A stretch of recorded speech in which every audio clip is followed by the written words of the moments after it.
Bonjour et bienvenue à l'index sur le déclencheur pour cette nouvelle vidéo. Alors aujourd'hui nous allons regarder comment importer vos photos dans Lightroom depuis une carte ou un appareil photo. Je suis David Garret et je vous souhaite la bienvenue pour ce nouveau vidéo tutoriel.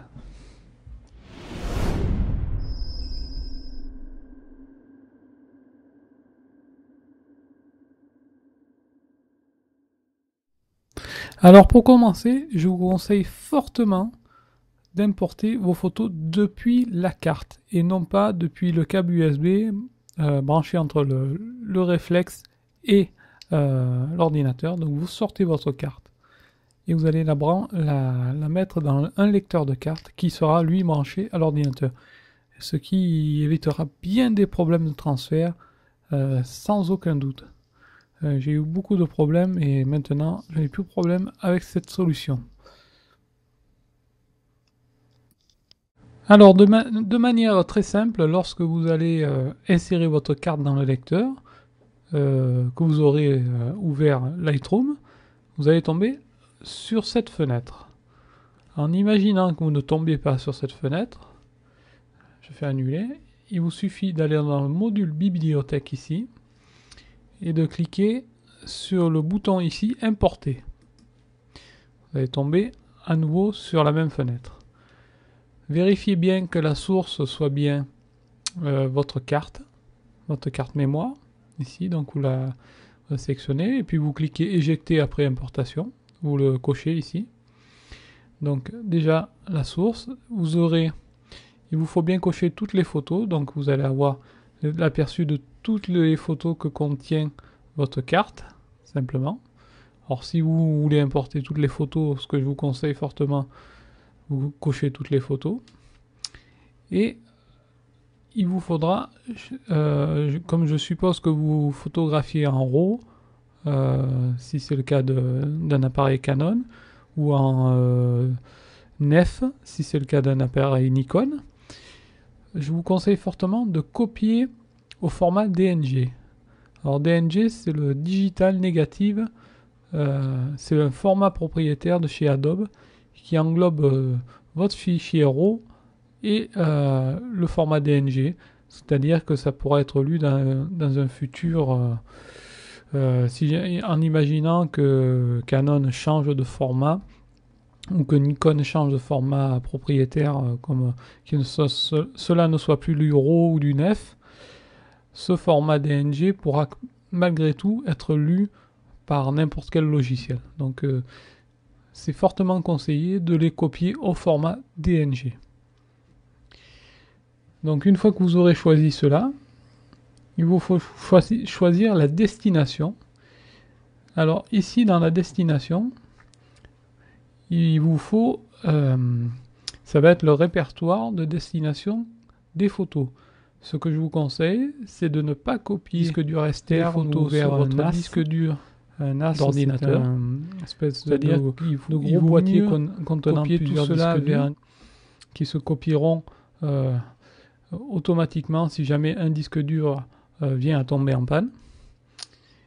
Et donc copier plutôt vers un disque dur externe ou un NAS. Donc si jamais vous venez à avoir un problème sur votre disque dur ou sur votre ordinateur, vous seriez alors à l'abri, car j'ai un ami qui a eu quelques soucis de ce côté-là et il en a eu quand même pour 1400 € pour faire réparer son disque dur. Donc attention, copiez bien vos données sur un disque dur externe et n'hésitez pas même à faire 2 copies. On ne sait jamais. Donc là, moi, j'ai choisi de copier sur mon Drobo. Mon Drobo, c'est un serveur NAS. Et donc, j'ai choisi, ici, j'ai créé un dossier. Alors, je vais vous montrer. Un dossier que j'ai appelé mes photos de 2013. Donc, j'ai créé un sous-dossier. Je vais vous le montrer directement, ça sera plus simple. Donc, dans mon Drobo, j'ai créé un dossier photo. Et après, j'ai créé un autre dossier, les images au format DNG, comme je vous ai expliqué un peu plus tôt. Et là, dans ces images, j'ai créé un dossier par année. Donc ici, on est en 2013, je vais le mettre dans mes photos de 2013. Et vous voyez qu'ici, dans 2013, elles sont classées par date, par année, par jour et par date. Donc ici, donc je choisis bien mes photos de 2013. Je peux voir ici qu'en surbrillance, ces photos ont été prises le 17 février 2013 et que la carte contient 87 photos. Donc 87 photos vont être copiées sur mon disque dur. Et cela, attention, n'est que ces photos sont les originaux. Donc attention, il va être aussi copié une copie dans le catalogue Lightroom. Et donc, une fois que j'aurai choisi ma destination, je peux aussi rentrer des mots-clés concernant ces photos.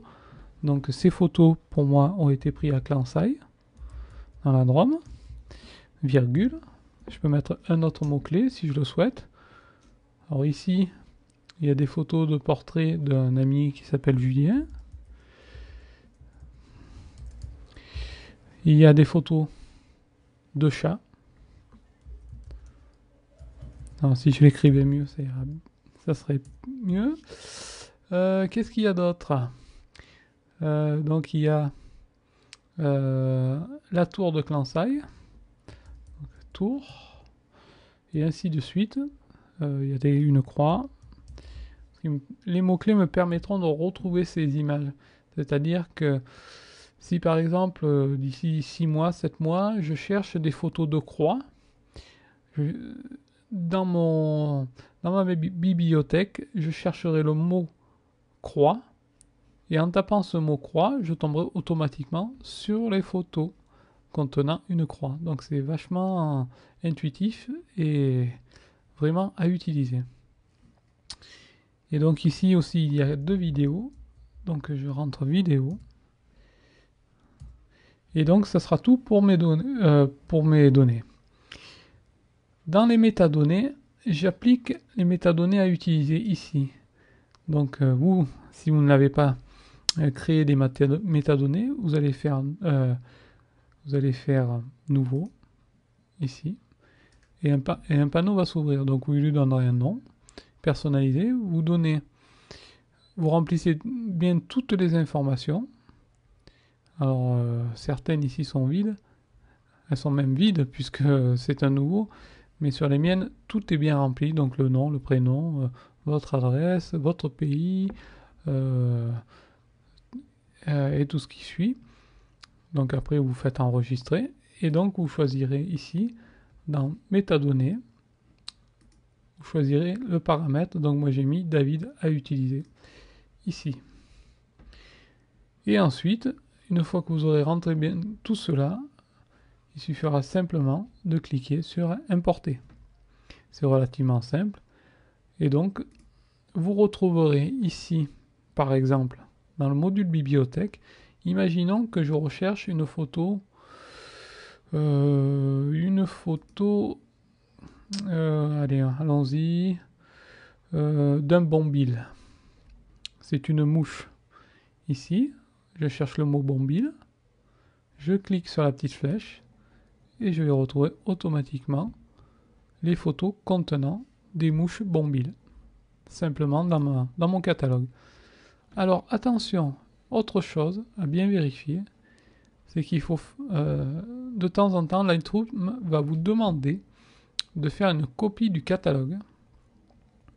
Et donc, ce catalogue, il vous faudra aussi le sauvegarder. Et je vous conseille fortement aussi de faire une sauvegarde sur votre disque dur externe, ainsi qu'une copie. Donc, ce qui est d'un dossier différent bien entendu, de vos photos.